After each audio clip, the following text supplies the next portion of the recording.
Vous vous êtes déjà regardé dans le miroir aujourd'hui. Vous avez déjà pensé à quelque chose que vous craignez, à quelque chose que vous désirez, à quelque chose qui n'est pas encore arrivé. Vous avez déjà répété une phrase à vous-même, peut-être sans vous en rendre compte. Mais il existe une vérité sur l'autosuggestion que presque personne ne connaît. Une vérité enfouie sous des décennies de développement personnel superficiel, écrasée par des routines de productivité et ignorée par des générations entières de personnes qui croyaient qu'elles pensaient simplement. C'est la vérité que les pionniers des neurosciences ont vécue, que les grands psychologues du comportement ont proclamé, et que votre propre cerveau redoute que vous découvriez. Parce que l'autosuggestion n'est pas de la motivation, ce n'est pas de la pensée positive, ce n'est pas une habitude silencieuse ajoutée à votre matinée. L'autosuggestion est le mécanisme par lequel votre esprit construit la réalité que vous vivez. L'autosuggestion est la façon dont votre système nerveux accepte ce qui est vrai. Et l'autosuggestion,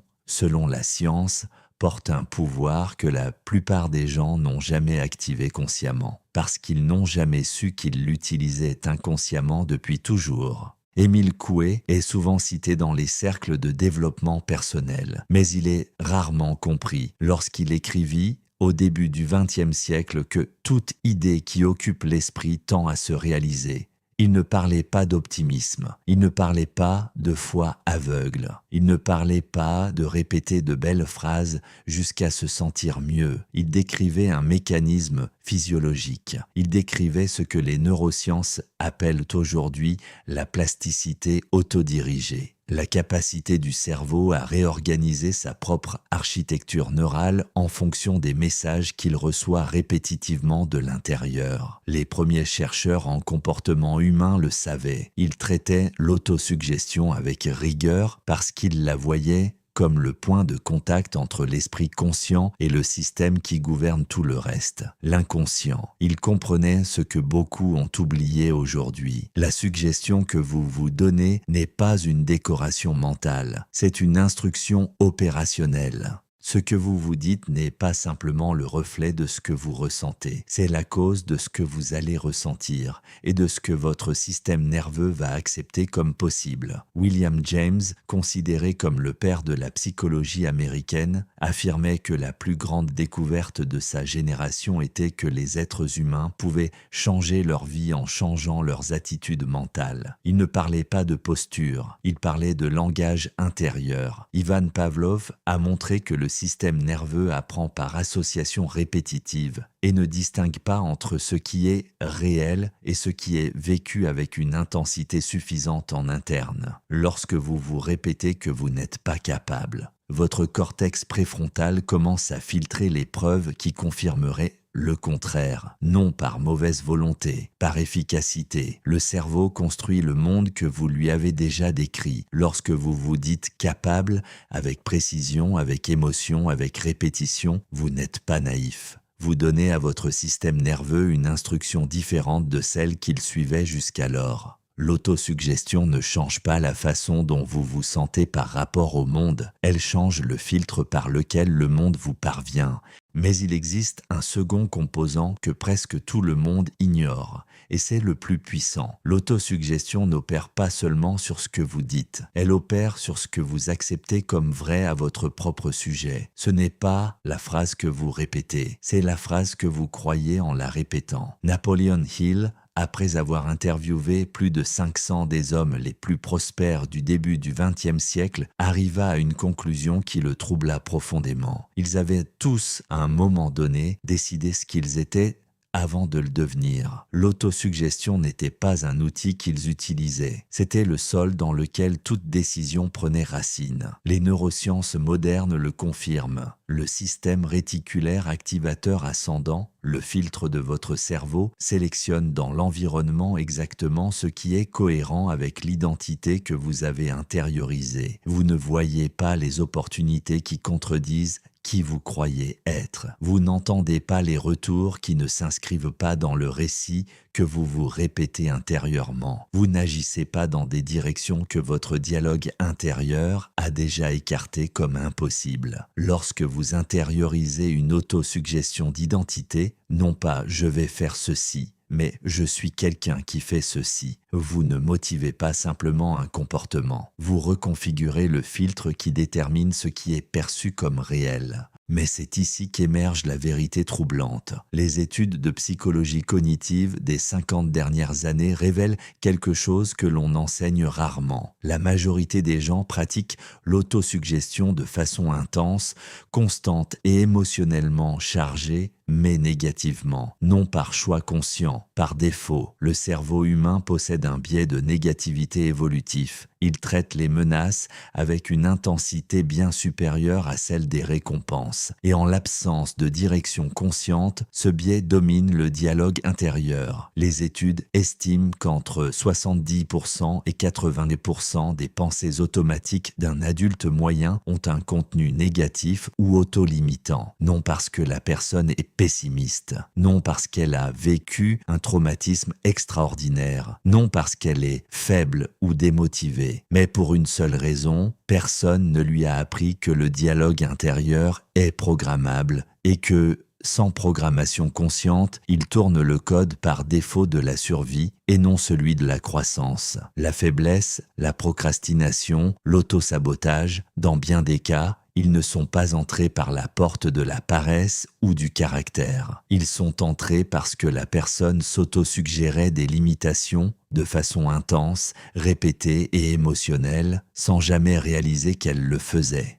L'autosuggestion n'est pas dangereuse parce que l'esprit punit ceux qui l'utilisent mal. Elle est puissante parce que celui qui la reçoit sans conscience abandonne son contrôle au hasard et le hasard favorise toujours le mode de survie, jamais celui de l'expansion. Les grands chercheurs en comportement n'éloignaient pas les gens de l'autosuggestion. Ils les convoquaient à un niveau plus profond de responsabilité mentale. Ils disaient « Vous faites déjà cela. La question est de savoir si vous le faites avec direction ou sans elle. » Coué n'a pas inventé l'autosuggestion. Il a simplement été le premier à documenter qu'elle opère avec ou sans permission consciente. Et voici ce qui change tout. L'autosuggestion est l'un des instruments les plus puissants de toute la psychologie humaine. Non pas parce qu'elle crée quelque chose à partir de rien, mais parce qu'elle dirige le système qui est déjà actif. Elle n'implante pas une capacité là où il n'en existe pas. Elle retire le filtre qui empêchait la capacité existante d'être perçue, accessible et exprimée.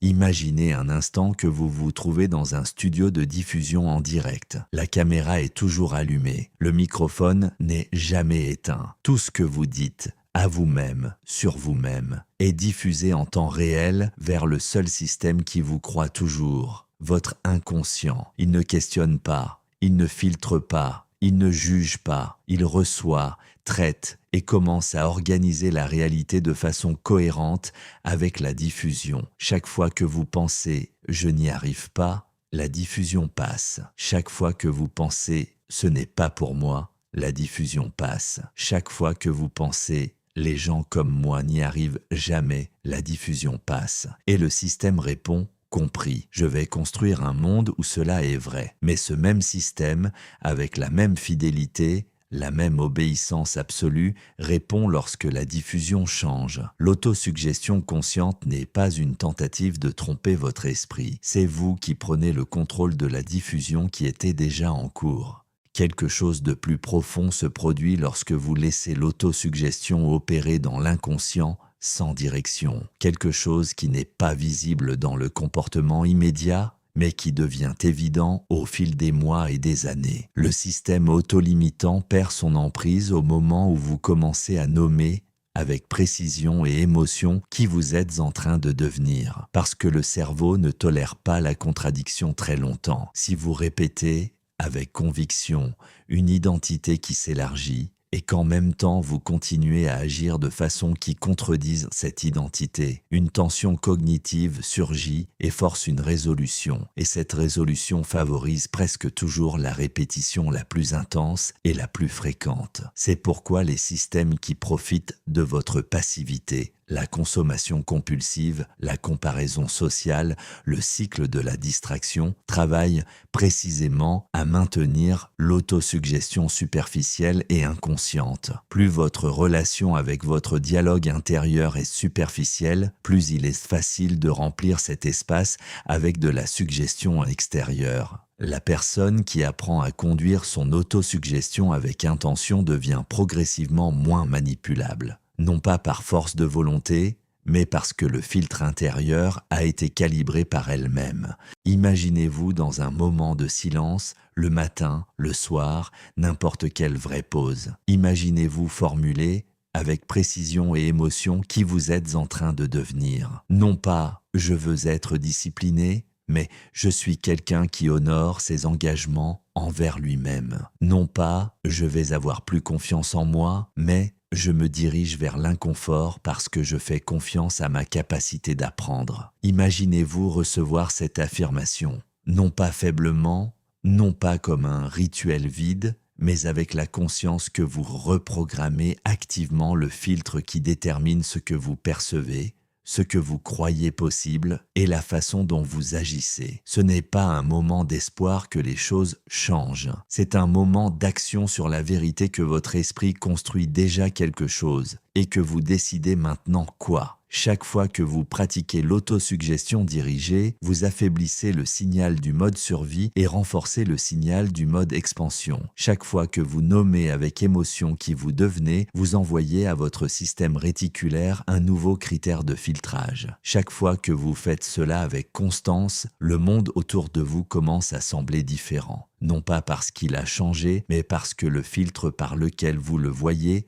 a été mise à jour. L'autosuggestion vous ancre dans la version de vous-même que vous avez choisi de diffuser. Et cela ouvre la porte à une autre révélation. Une révélation qui se connecte directement à la façon dont l'environnement que vous choisissez, les voix que vous autorisez, les récits que vous consommez, les personnes autour de vous amplifient ou neutralisent toute autosuggestion que vous construisez intérieurement. Une révélation qui explique pourquoi deux personnes avec la même pratique mentale arrivent à des résultats radicalement différents. Et ce qui les sépare n'est ni l'effort, ni le talent, ni la chance. C'est une vérité que peu enseignent, mais que les esprits les plus accomplis du siècle dernier appliquaient de façon systématique. Et lorsque vous la comprendrez, vous réaliserez qu'il n'a jamais été question uniquement de ce que vous vous dites, mais du type de terrain dans lequel cette graine est plantée.